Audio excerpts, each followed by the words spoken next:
Hey guys, it's Campbell in the shop again, or still, I'm not sure which it is. It's been a long day. Just giving a quick update.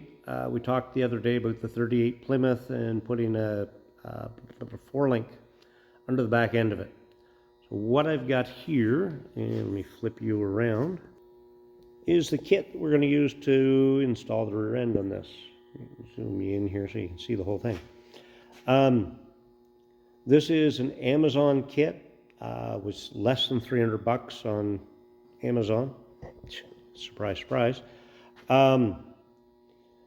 Comes with both 4 links and a panhard bar.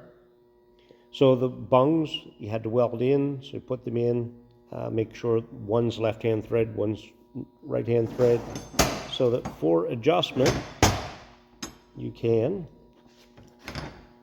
just turn the whole thing to make it longer or shorter, so you don't have to unhook one of the heim joints at each to make your adjustments.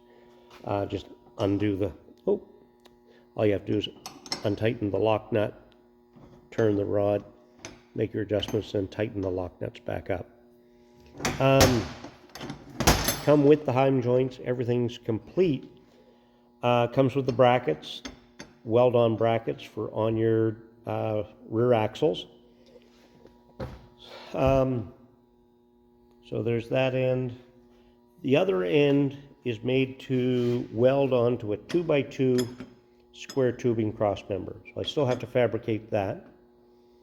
And the panhard bar, again, brackets for the rear end on one side and for your frame on the other to keep the rear end centered where you want it.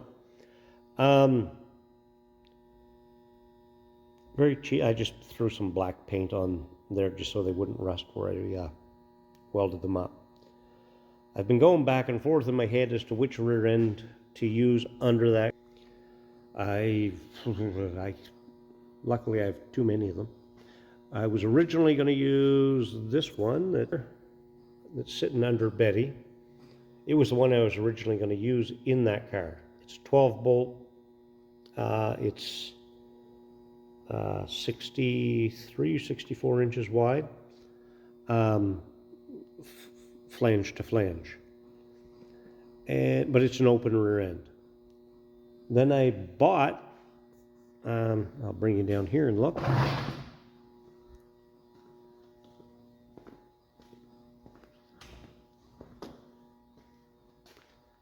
Take a walk through the mess. I bought this one. I'm not sure where the mix-up went. When I first read the ad, and I may have gotten some mixed up, I thought it was out of a Chevelle. It was out of a C15. It's a 72 C15 GMC, I think he said. Anyway, it's great, but it's the same width as that one, which is still a little wide for this Plymouth. Main reason I bought it, because I already had that one, is I was told it's posi. Great, I want a posi rear end. And for those who know what they're looking at, that is no posi. That's an open diff. So I kind of got, the gear ratio was what he said it was. I could see being mistaken on the gear ratio, but not knowing if it was a posi or not. And then when I went to pick it up, it still had the drums on it. Actually, there's one of them there. And the brakes were stuck, so I couldn't just rotate it to make sure it was posi before I took it. I just took his word for it. So now I got it. And again, it's a little wide for what I want. Then, option number 3. And again, that one there is the same width as the one up front. And I've got this 9-inch. I said, hey, I'll try that. I've got a center section. Measured it up. It's even 2 inches wider than those ones. And those ones are out of Chevy trucks. I could narrow it, I could cut that longer tube off and shorten it to the same length as the short tube, put, 2 short axles in it, but that's only going to gain me 2 inches. That's only going to get back to the width of those, which is still a little bit wider than I want. Is there one under it right now? No, there's not one under it right.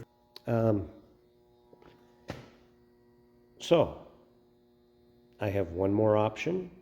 I have several more options, but I've got a couple of S10 axles, but they're only 55-inch hub to hub, or face to face on the flange. That would be too short. That would put the flange in under the frame rails on this thing. I think we're pretty darn close. Then I've got a bunch of 10 bolts.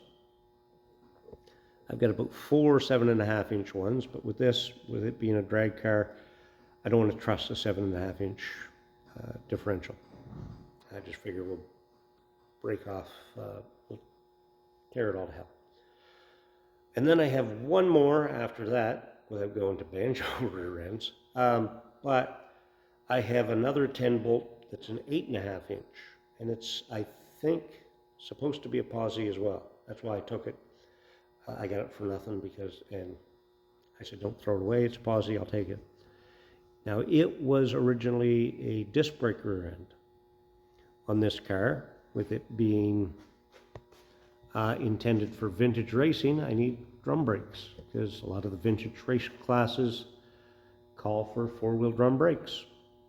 I want to go Northeast Vintage. I want to go to Northeast Vintage Drags in Oxford next year with this, hopefully, if we get there. We want to race it at the high school drags, and then the following weekend is the Northeast Vintage Drags.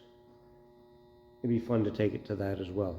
But you need 4-wheel drums to meet their criteria for vintage racer. So now it's convert the shorten the 9-inch up a lot, or buy another one, which that's a possibility because there's a couple on Kijiji. Or convert the 8.5 posi back to drum brakes, which not a huge amount. You got to re-drill some holes and put the drum brake backing plates on it and everything. I don't know. I just have to figure it out before I weld on those brackets, because whatever I weld them to, I'm stuck with. Anyway, I'll show you what we end up with in a few days, and hopefully we'll have it under here before we go home for the summer. Anyway, see you next time.